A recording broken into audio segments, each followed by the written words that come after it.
कृपानाथ, अब त्वष्टा ऋषि को क्रोध आया कि हमारे पुत्र ने इनका भला किया और इन्होंने हमारे पुत्र को इस प्रकार से मार दिया।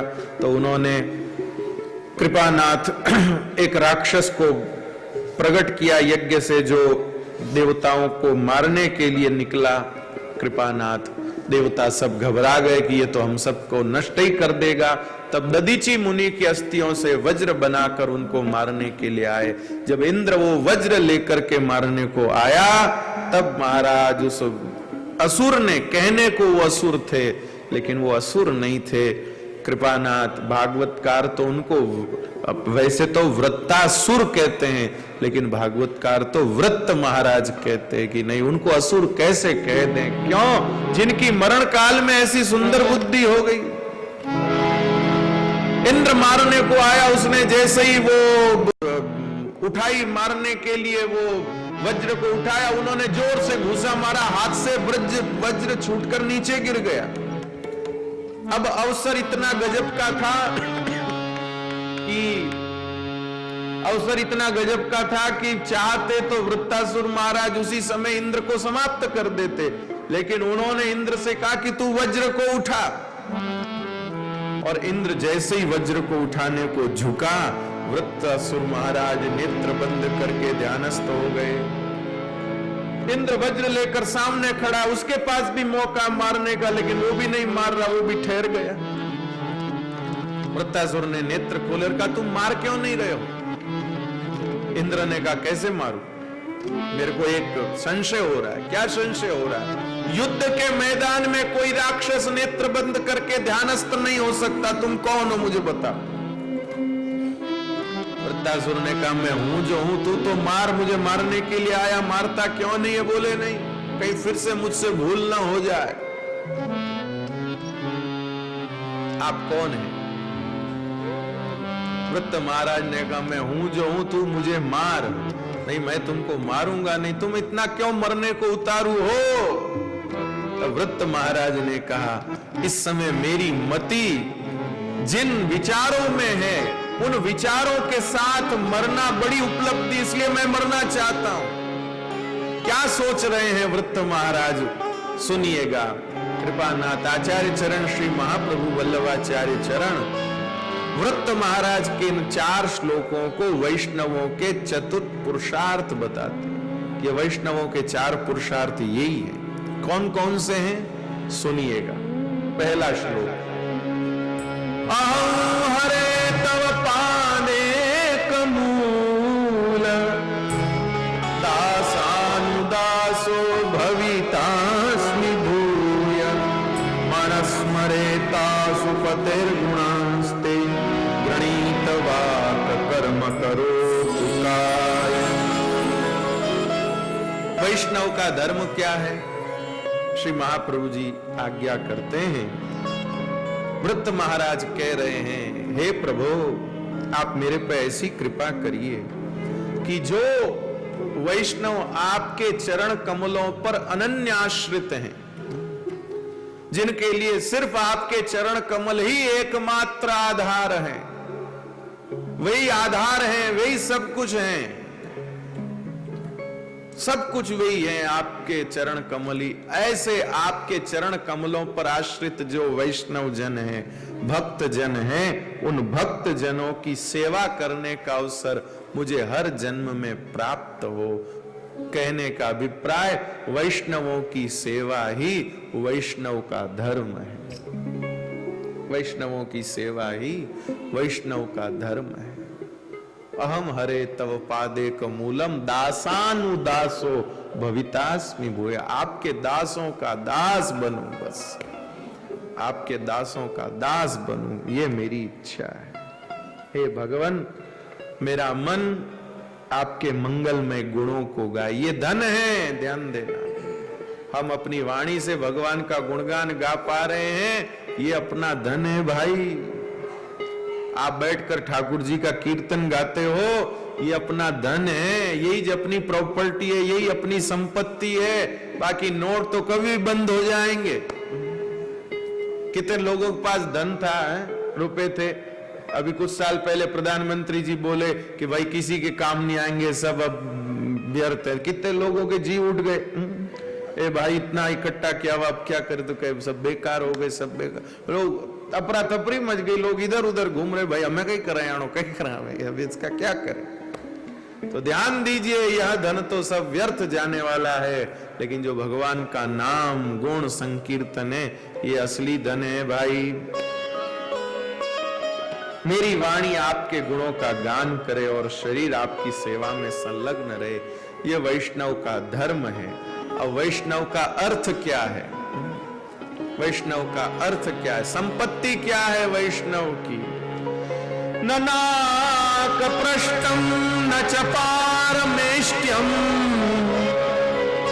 न सार्वभौमं न रसाधिपत्यम न योग सिद्धिर पुनर्भवं वा समंजसत्वां विरहय्यकांक्षे समंजसत्वां विरहय्यकांक्षे। वैष्णव का अर्थ ये है मेरे भाई बहन, क्या? स्वर्ग, ब्रह्मलोक, भूमंडल का साम्राज्य, रसातल का एक छत्रराज, योग की सिद्धियां, यहां तक कि जो सारे चराचर जगत का एकमेव लक्ष्य है मोक्ष, वो भी नहीं चाहिए, वो भी नहीं चाहिए। तो क्या चाहिए? तो फिर क्या चाहिए? तो क्या चाहिए? गोपी कहती उद्धव जी से, स्वर्ग लोक के वैकुंठ लोक ब्रह्मलोक न गमता रे, स्वर्ग लोक के वैकुंठ लोक ब्रह्मलोक न गमता रे। जय माटी मां श्री कृष्ण रम्या था, जय माटी मां श्री कृष्ण रम्या था, हे माटी नी ममता रे, हे माटी नी ममता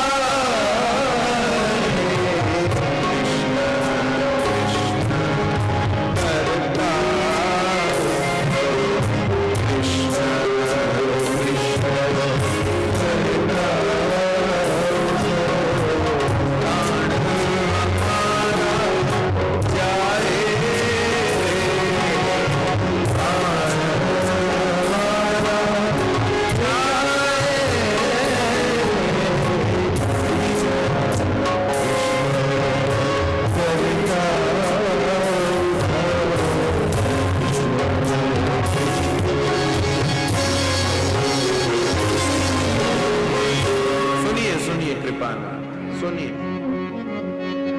अरे हुणो रे भाई कथा हुणो भाई जी कथा। कृपानाथ कृष्ण कृष्ण करता उद्धव प्राण हमारा जाए रे। वैष्णव का अर्थ क्या है भाई? निरंतर कृष्ण स्मृति, अखंड कृष्ण स्मृति। अखंड कृष्ण स्मृति ही वैष्णव का धन है। अखंड वैष्णव, अखंड श्री कृष्ण स्मृति वैष्णव का धन है और कुछ नहीं। ठाकुर जी की याद बनी हुई है तो हम धनवान हैं। ठाकुर जी की याद बनी हुई है तो हम धनवान हैं। किसी स्वर्णकार की दुकान के बाहर से निकलने पर कोई अच्छा सुंदर सा सोने का हार दिखने पर हमारे ठाकुर जी को ऐसा पहना है तो कितना अच्छा, ये आपके मन में आता है। भले ही उस सोने को हार, उस सोने के हार को खरीदने की आपकी आर्थिक सामर्थ्य नहीं, लेकिन ऐसा विचार आपके मन में आता है तो आपसे बड़ा कोई धनवान नहीं है मेरे भाई, आपसे बड़ा कोई धनवान नहीं। अखंड कृष्ण स्मृति भाई, आपके चित्त में भगवान की याद बनी रहे, आपके चित्त में भगवान की याद बनी रहे। ये धन है। और वैष्णव का काम क्या है? सुनो भाई, अजात पक्षा इव मातरं खगा स्तन्यं यथा वत्स तरा क्षुधार्ता प्रियं प्रियेव व्युषितं विषण्णा मनोरविन्दाच विधृक्षते मनोरविन्दाच विधृक्षते। वैष्णव का काम क्या है? ये सुनो भाई, वैष्णव का काम है जैसे बिना पंख का पक्षी का बच्चा घोंसले में बैठा बैठा अपनी चिड़िया मां की प्रतीक्षा करता, कब चिड़िया आवे न कब दाना दे। संध्या के समय एक गाय का बछड़ा हम्मा हम्मा करके अपनी गौ मां की प्रतीक्षा करता, कब गैया आवे और मुझे दूध पिलावे। एक वियोगिनी स्त्री परदेश गए हुए अपने पति की प्रतीक्षा करती है। बस ऐसे ही श्री वृत्त महाराज कहते हैं, आचार्य चरण कहते हैं, जैसी उस बिना पंख के पक्षी के बच्चे के मन में अपने चिड़िया मां की प्रतीक्षा है, जिस प्रकार उस छोटे से बछड़े के मन में अपनी गौ मां की प्रतीक्षा है, जिस प्रकार एक विरहणी स्त्री के मन में अपने परदेश गए हुए प्रियतम पति की प्रतीक्षा है, ऐसी ही निरंतर श्री कृष्ण की प्रतीक्षा वैष्णव के जीवन में रहे। यही वैष्णव का काम, यही वैष्णव का काम है भाई, और कोई काम नहीं। बस हमेशा भगवान का, बस भगवान की राह तकना, ठाकुर जी की प्रतीक्षा हमेशा रहे। कदे आवो ला सांवरिया मारे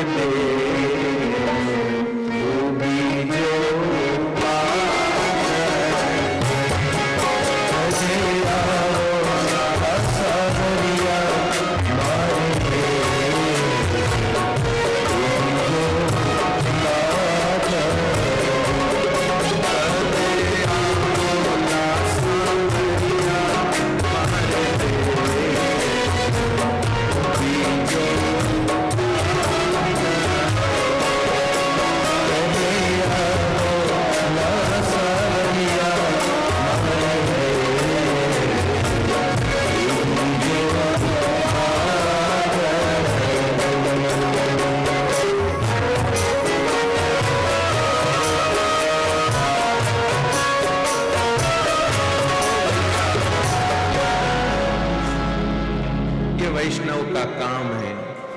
और वैष्णव का मोक्ष क्या है वो भी सुनिए। ममोत्तमं श्लोक जनेषु सख्यम, आहा, ममोत्तमं श्लोक जनेषु सख्यम संसार चक्रे भ्रमता स्वकर्म भी त्वन्माययात्मात्मजदार गे स्वाशक्त चित्तस्य धनात् भूया स्वाशक्त चित्तस्य धनात् भूया ममोत्तमं श्लोक जनेषु सख्यम। हे भगवान, मैं जहां भी जाऊं, वृत्त महाराज कहते मैं जहां भी जाऊं, जिस योनि में भी जाऊं, जिस जगह भी जन्मूं, मुझ पर ऐसी कृपा करिए, मुझ पर ऐसा अनुग्रह करिए कि हर जन्म में मेरा सख्य, मेरी मैत्री, मेरा संबंध हो तो आपके प्रेमी रसिक वैष्णवों के साथ, आपके प्रेमी रसिक भक्तों के साथ। किसी ने कहा अगर आपको कीड़ा बना दिया तो फिर कैसे वैष्णवों की संगति करोगे, फिर भक्तों की संगति कैसे मिलेगी? तो वृत्त महाराज कहते कि कीड़ा भी बनाए तो किसी भक्त के घर की नाली का कीड़ा बना दें, उस भक्त का स्नान किया हुआ जल नाली में बहेगा, उसके स्पर्श से मेरे ऊपर भगवत कृपा हो जाएगी। लेकिन ममोत्तमम श्लोक जने सुसख्यम, दूसरा नहीं चाहिए और कोई दूसरी संगति नहीं चाहिए। कहने का मतलब जीवन में प्राप्त होने वाली वैष्णव संगति, भगवदीय संगति, यह भक्त संगति ही असली मोक्ष है। हमें अच्छा सत्संग मिल रहा है, यही हमारा मोक्ष है। और दूसरा मोक्ष कौन जाने, और दूसरे मोक्ष को किसने देखा है? ये मोक्ष है मेरे भाई बहन। अभी जो हम जिन घड़ियों में बैठे, ये हमारी मोक्ष की घड़ियां हैं।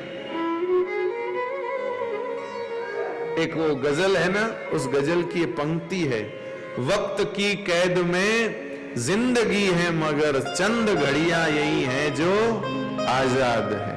कहने का मतलब जगत के अंदर बंधन ही बंधन है, लेकिन सत्संग में मोक्ष ही मोक्ष है। यही मोक्ष है मेरे भाई। बताइए, इस समय आपको कोई बंधन सता रहा हो तो बताओ, बताइए। जो प्रेम से सुन रहे उनको तो कोई नहीं सता रहा होगा, अब जो सुन ही नहीं रहे उनको सब बंधन सता रहे। घर जाते ही भोजन बनाना है, ये करना है, आज रविवार है, कह देंगे नहीं घर कुछ नहीं बनाएंगे, ऐसे कर देंगे, वो कर, कितना ही क्या सता रहा होगा।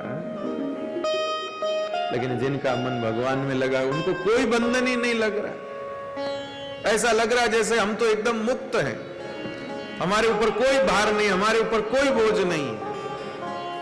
चिंता दीन दयाल को मोमन सदा आनंद। कोई मोक्ष है मेरे भाई बहन। ममोत्तमम श्लोक जने सुसख्यम, ये भगवान के उत्तम जन है सब, ये बात है। फिर बाद में भैया ये चार चतुर्विध पुरुषार्थ, फिर वो वृत्त महाराज इंद्र को अपने श्वास के साथ पेट में ले गए, तब इंद्र उनका पेट फाड़कर बाहर आया और वृत्तासुर भगवान के चरणों में पहुंच गए। कृपानाथ राजा परीक्षित ने कहा, हे सुखदेव जी महाराज, गुरुजी एक बात मेरे नहीं समझ में आती, ये जो राक्षस हैं इनको तो भगवान हमेशा मारते ही मारते हैं, इन राक्षसों को हमेशा मारते ही मारते हैं और देवताओं का हमेशा पक्ष लेते हैं। ठाकुर जी ऐसा भेदभाव क्यों करते हैं? सुखदेव जी ने कहा, क्या प्यारे राजा परीक्षित, तू ये क्या सोचने बैठ गया? अरे ऐसा कभी नहीं होता, भगवान कभी भी ऐसा नहीं करते। भगवान तो हमेशा सत्य के पक्ष में होते हैं। और ऐसी बात नहीं कि असुरों पे कृपा नहीं करते, असुरों में भी कोई भगवान का भक्त हो, कोई सत्यनिष्ठ हो, व्रतनिष्ठ हो, आचार निष्ठ हो तो उस पर भी कृपा करते हैं। भगवान कृपा करने से पहले जाति धर्म वर्ण आदि को नहीं देखते हैं, क्योंकि भगवान को व्यवहार नहीं करना। व्यवहार में भैया देना होता है फिर लेना होता है, लेकिन ठाकुर जी को तो सिर्फ देना है, लेना तो कुछ है ही नहीं। जिसमें लेना भी है और देना भी है वो होता है व्यवहार, जिसमें सिर्फ देना ही देना वो है कृपा, वो है कृपा। तो भाई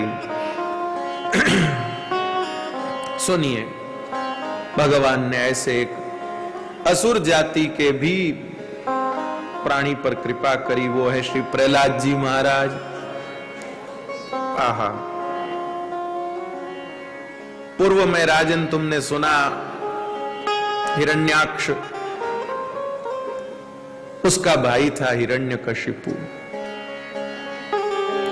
उसको पता चला मेरे भाई को मार दिया है भगवान नारायण ने, तो उसको क्रोध आया और क्रोध में आकर के वो तपस्या करने को गया।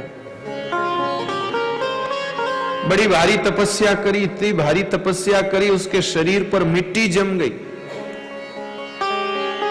उसके शरीर पर मिट्टी जम गई, उस मिट्टी में कीड़े मकोड़ों ने घर बना लिए। ऐसा कठोर तप उसने किया। ब्रह्मा जी प्रसन्न हो गए, वाह प्यारे तूने तो गजब की तपस्या करी, बोल क्या वरदान दूं? ब्रह्मा जी को कहा महाराज मुझे अमर कर दो। ब्रह्मा जी ने कहा अमर तो मैं खुद ही नहीं हूं, तुझे कैसे कर।